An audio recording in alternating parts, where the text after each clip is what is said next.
soit près de 800 de plus qu'hier.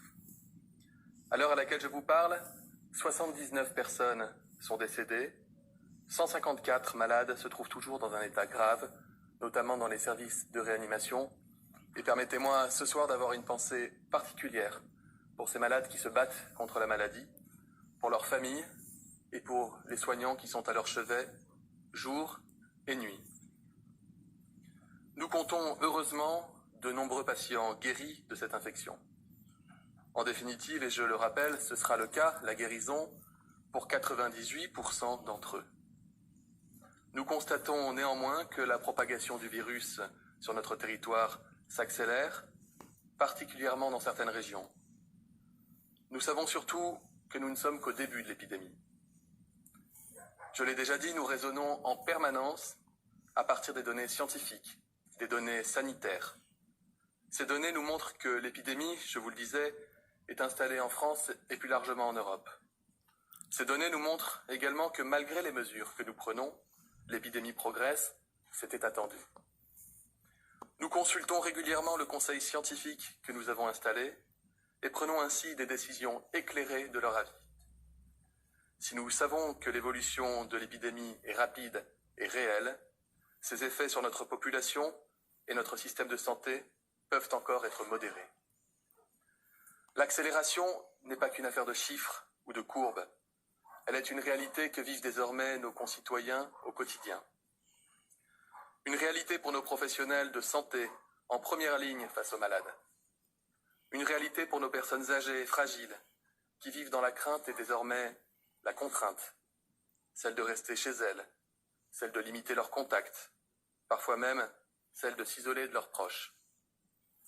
Une réalité pour tous ceux qui aiment leurs proches et craignent de les voir touchés par l'épidémie. Une réalité pour tous ceux dont l'école est fermée, dont l'activité est bloquée, dont la sortie annulée ou dont l'ami est confiné. C'est pour toutes ces personnes, fragiles devant l'épidémie, que nous menons une action avec une détermination sans faille. Nous ferons pour eux tout ce qui est nécessaire. Et c'est à toutes ces personnes que nous tous, en tant que citoyens, devons un respect total de toutes les consignes édictées. Nous leur devons un civisme exemplaire, car c'est le civisme de chacun qui protège la santé de tous. Il est encore temps de nous adapter à ces nouvelles réalités. Il est encore temps de modifier strictement et scrupuleusement nos comportements afin de nous protéger tous, les plus jeunes aux plus âgés, individuellement et collectivement. Pour cela, le président de la République l'a expliqué hier, nous devons prendre des mesures fortes, des mesures fermes, des mesures courageuses. Je rappelle tout d'abord à chacun qu'il est le premier acteur de sa protection et de la protection des autres. Depuis le début de l'épidémie, toute la population, aux côtés des soignants, a l'opportunité de sauver des vies. En limitant nos déplacements, en protégeant les aînés, en respectant strictement les recommandations, en nous lavant les mains régulièrement. Cela veut dire, au-delà des bons réflexes personnels, respecter ce qu'on appelle la distanciation sociale et dont je rappelle les principes. Ne pas se saluer par un contact physique, que ce soit en se serrant la main ou en se faisant la bise. Garder tant que possible 1 mètre de distance avec chaque personne. Limiter les déplacements non indispensables, les visites aux personnes âgées ou fragiles, en résidence comme à domicile. Ce soir, je vous appelle à répondre à ces enjeux et à montrer la force de l'humanité dans l'épreuve de l'adversité. Rappelez-vous simplement que la première des marques d'affection, c'est le souci de l'autre. Le souci de l'autre, en toutes circonstances, c'est le protéger. Et protéger, en épidémie, c'est se distancier. La circulation accélère et nous devons donc plus que jamais la freiner. Plus nous la freinerons, plus de temps nous aurons, mieux nous la gérerons. Plus nous retardons, mieux nous nous préparons. Freiner l'épidémie, c'est limiter tous ces lieux de circulation. Le Premier ministre a annoncé ce midi que le seuil au-dessus duquel les rassemblements seraient interdits était abaissé à 100 personnes sur l'ensemble du territoire. J'ai pris aujourd'hui l'arrêté qui met en œuvre cette mesure. C'est un seuil, nous le savons, qui concerne encore plus les sorties quotidiennes des citoyens, par exemple dans les cinémas ou encore les salles de spectacle. C'est à ce prix important que nous pourrons limiter les effets de cette épidémie. C'est à ce prix que nous pourrons donner plus de latitude à nos soignants pour prendre en charge les patients qui arrivent en nombre dans les hôpitaux de notre territoire. Car si la circulation du virus accélère, notre préparation accélère elle aussi. Le président de la République a ainsi annoncé des mesures pour préparer l'hôpital et le système de santé. La déprogrammation de tous les actes de soins non urgents dans nos hôpitaux. La mise en place du plan blanc au niveau 2. L'appel, et que je renouvelle, à la mobilisation des étudiants en médecine, des jeunes médecins retraités pour qu'ils rejoignent la réserve sanitaire. Ils sont déjà nombreux à répondre à l'appel. Les médecins de ville, les soignants de ville, comme ils s'y préparent et comme nous les y aidons, passent progressivement en première ligne dans la prise en charge des malades. Le SAMU doit être réservé aux situations urgentes.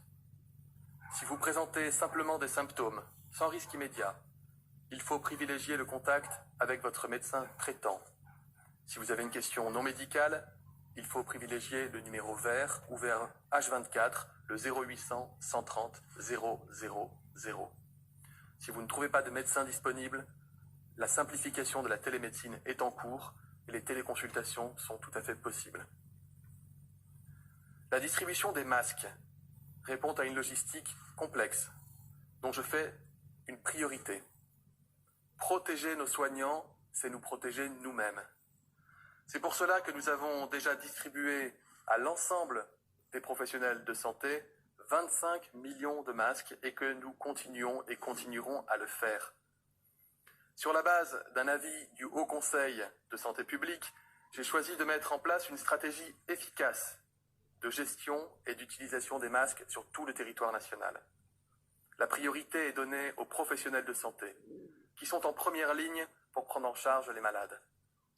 Cette stratégie sera appliquée les 2 prochaines semaines. Nous l'adapterons bien entendu aux besoins constatés ainsi qu'à l'évolution de la situation et des ressources disponibles, territoire par territoire. Tout le gouvernement, aux côtés des services de l'État et les collectivités, est pleinement mobilisé pour limiter les conséquences dans tous les domaines. Pour l'organisation des cours et des examens, pour les gardes d'enfants, pour mettre en place le télétravail et préserver notre économie. Les assistantes maternelles restent ouvertes. La concentration au sein d'un même établissement de plusieurs dizaines d'enfants est un facteur important de propagation du virus, et c'est pourquoi les écoles et les crèches ont été fermées. Mais les structures qui accueillent des nombres d'enfants beaucoup plus réduits ne présentent pas les mêmes risques. Les scientifiques nous indiquent que le seuil en dessous duquel les risques de propagation du virus sont moindres s'établit autour de 10 enfants. Cela signifie que les structures qui accueillent moins de 10 enfants présentent des risques moindres de propagation du virus et sont sans risque pour les professionnels.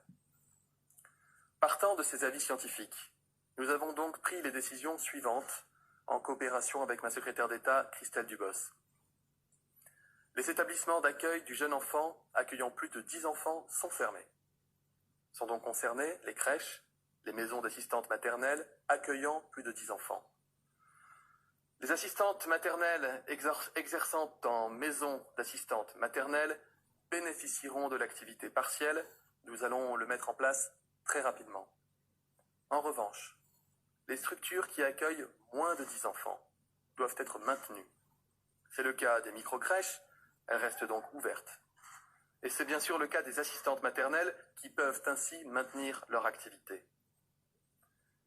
Pour essayer d'apporter le plus de souplesse possible sur le terrain, pour permettre aux parents de pouvoir continuer à aller travailler, nous avons également pris d'autres décisions.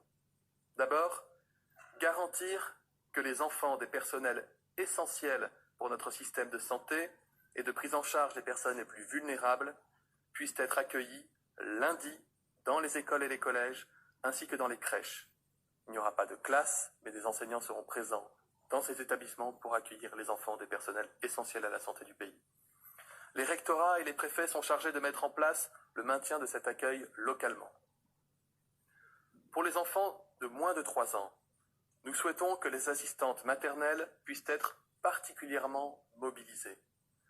Nous allons activer, pour la généraliser, une dérogation qui existe dans les textes et qui permet aux conseils départementaux d'autoriser les assistantes maternelles à accueillir jusqu'à 6 enfants de moins de 3 ans simultanément, contre 4 aujourd'hui. Nous allons également inscrire dans la loi le service universel d'information aux familles qui devra rapidement permettre que figurent toutes les disponibilités des assistantes maternelles et des crèches lorsqu'elles correspondent aux critères de maintien d'ouverture, de la façon la plus actualisée possible, de manière à ce que les parents puissent avoir l'information la plus claire, la plus rapidement possible. Pour les enfants en situation de handicap, le gouvernement et la secrétaire d'État chargée des personnes handicapées, Sophie Cluzel, travaillent à des recommandations spécifiques pour tous les établissements concernés. Holderlin disait que là où croit le péril, croit aussi ce qui sauve. C'est à nous, face à ces difficultés, de créer les nouvelles solidarités qui deviennent nécessaires. La France est prête à ces réalités, et je sais pouvoir compter sur la responsabilité et l'investissement de chacun. Les semaines qui suivent vont voir changer profondément nos habitudes, nos modes de vie, notre fonctionnement et notre quotidien. Je suis conscient des efforts que cela demande, des inquiétudes que cela suscite. Je sais aussi que notre nation se rassemblera pour sortir de cette crise sanitaire sans précédent. Dès aujourd'hui, nous faisons face à cette menace inédite qui se présente. Par notre action, nous renforcerons ensemble notre système de santé, notre modèle de solidarité, notre Europe de la fraternité, afin de pouvoir faire face ensemble, aujourd'hui et demain, faire face à la crise et faire face à ses conséquences. Je vous remercie.